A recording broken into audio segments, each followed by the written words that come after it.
Are you listening? Damn.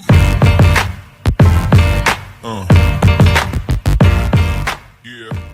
Another episode of Trash Talk. I'm TJ O'Connor. With me, as always, is Damian the Wolverine Hill. Trash Talk is being joined tonight by Wesley Sschultz, who is fighting at LFA 82, February 21st at Mystic Lake Casino. Trash Talk is brought to you, as always, by our sponsors, Valhalla Combat Sports Incorporated, Ink Shrinks Tattoo, Origin Wellness CBD, Spartan Martial Arts, James Clark, Sports Psychology and Hypnosis Therapy, The Fighters, and my mom. Wesley, thanks for joining us today. How you doing? Doing fine. How about y'all? Doing good. No complaints over here. Yeah, I can't complain. I appreciate you taking the time to talk with us. I'm excited for this fight coming up at LFA 82. Why don't you just let the fans who might be living under a rock somewhere and just got internet service know who you're fighting and a little bit about this fight, when did you find out about it? Well, I think I found out about it a couple weeks back. I'm fighting Jackson McVeigh up at LFA 82. And I was supposed to fight some guy up north a ways, and then that fight fell through. And then Jake put me on the PFC card, the Oshkosh, and then that fight fell through. And then he just let me know I had to fight up in for LFA, which is best case scenario. So I was not I wasn't sad about that. Getting a call from that was always a good time. Yeah, definitely. You got to love the cards fall into place and a better opportunity arises. For the fans that might not be aware, again, those are the same ones that just crawled from under that rock. Why don't you just give us a little background as far as who you are, how long have you been training, what gym are you at, a little history into the martial arts. Okay. Well, I've been training a little over a year. I finished up wrestling up at lacrosse, and then was coaching, kind of like a volunteer in the kind of my fifth year of school, and then I started going into Ironworks. And then once I had a fight with them, then I graduated school and got a job down in Milwaukee, and then just started coming into Pura Vida, and it's been about 8-9 months since then. Okay. Well, was MMA one of those things that you kind of thought of getting into towards the end of your wrestling career, or did it just sort of happen? Honestly, it kind of happened. I always knew it was there, but I had no clue how the regional scene worked, how to get in. Cause I don't know, I always assumed there was a bunch of goons going into gyms, always oh, I want to be a cage fighter, this and that, and so did not want to be one of those guys. But I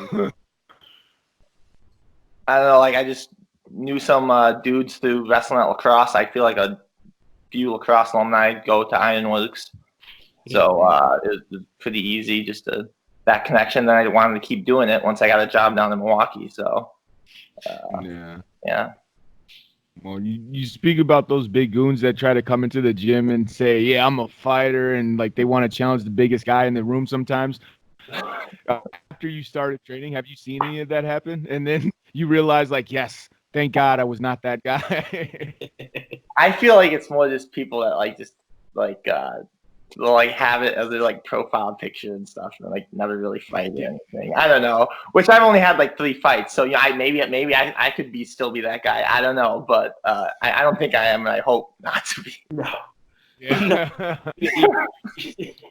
Your fights speak for themselves, and we all know the guy you're referring to, who has so many fight posters as their profile pictures, but yet when you pull them up, there just doesn't seem to be any fights on their record, and it always seems to be the case. So you mentioned you started training at Ironworks, which is obviously, we have those guys, a lot of a lot of wrestlers. Did you feel like naturally the wrestling was the transition into fighting, or was this something to where you kind of like fighting people as it is?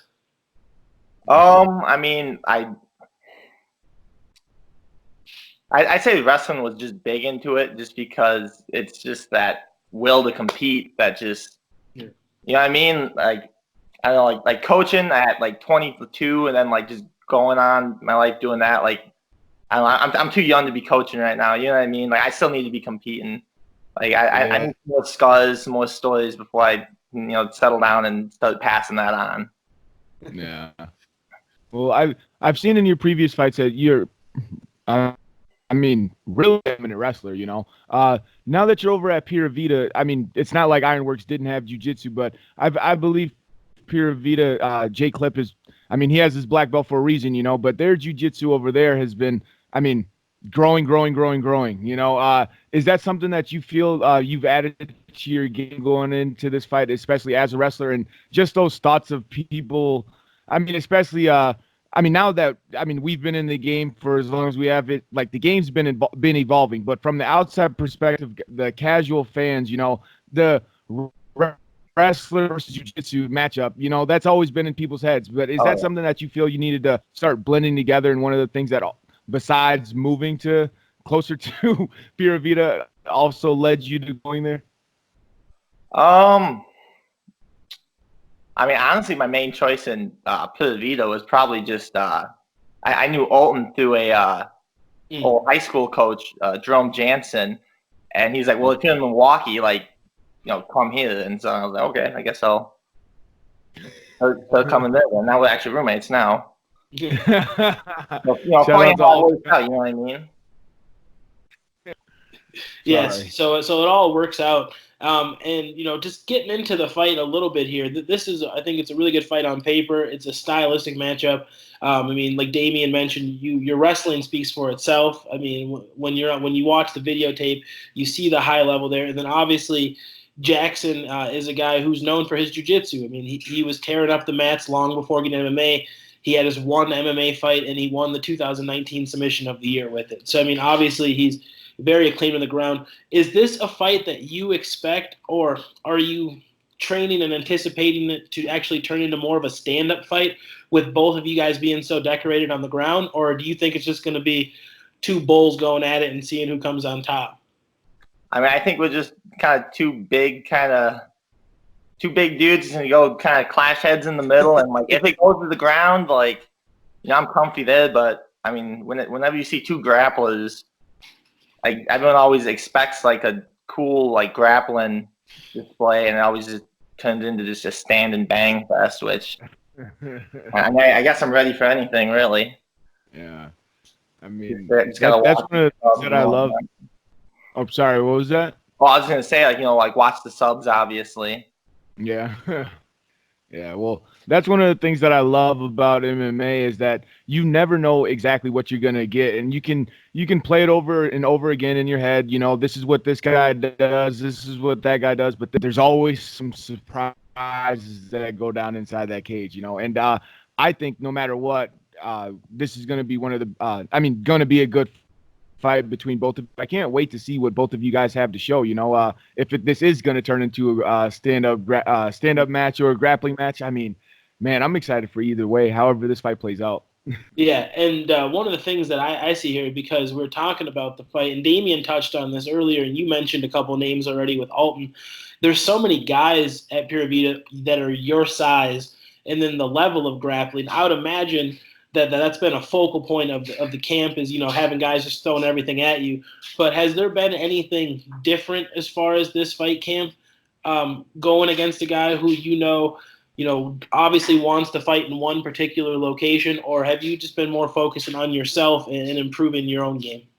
At this point in my career, I'm not focusing a camp towards anybody. I'm training how I always train in the everyday and whatnot.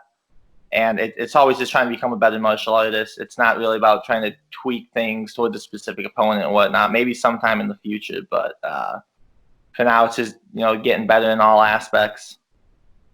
Yeah, I think that's very important. Focusing on your growth your growth as a fighter instead of focusing on a particular opponent, because I see guys catching themselves or getting caught up in training specifically for a grappler or specifically for a striker, and then they're matched up with the same type of fighter 3 or 4 fights in a row, and then they had 3 or 4 camps of getting ready to face the striker, and then they get matched up against the grappler, and they haven't been doing anything to prepare for that, and then also fights fall through. You never, it happened for you, and then that's what led into this fight, So you got to be ready for anybody at any time. Is that something that you feel is what the coaches bring for you at peer review? Just always getting everybody ready in all aspects? I mean, just to survive in the room, you got to be always getting better in all aspects.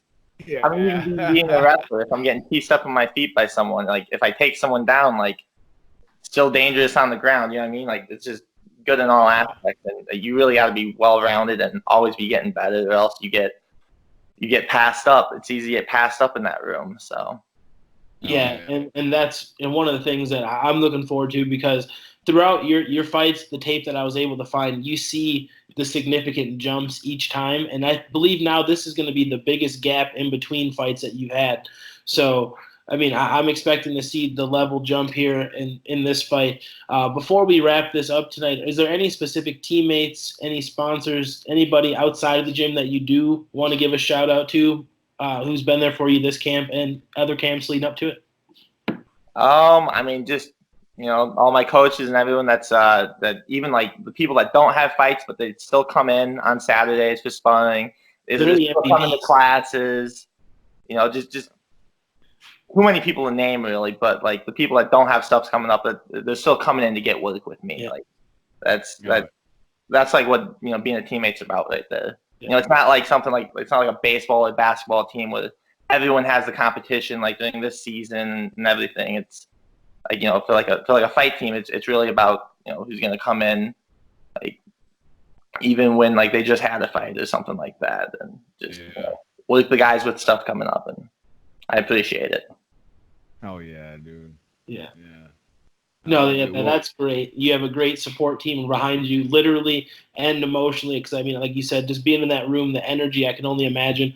I'm excited for this fight. I think this is going to be one of the ones that the fans might not expect to be a fight, a showstopper. But like I said, when you have two grapplers, it can easily turn into a scrap. Or I'm excited to see what happens if you guys decide to grapple. Please, come back anytime here. But thank you again for joining us. Best of skill to you. Damian, you want to send us out?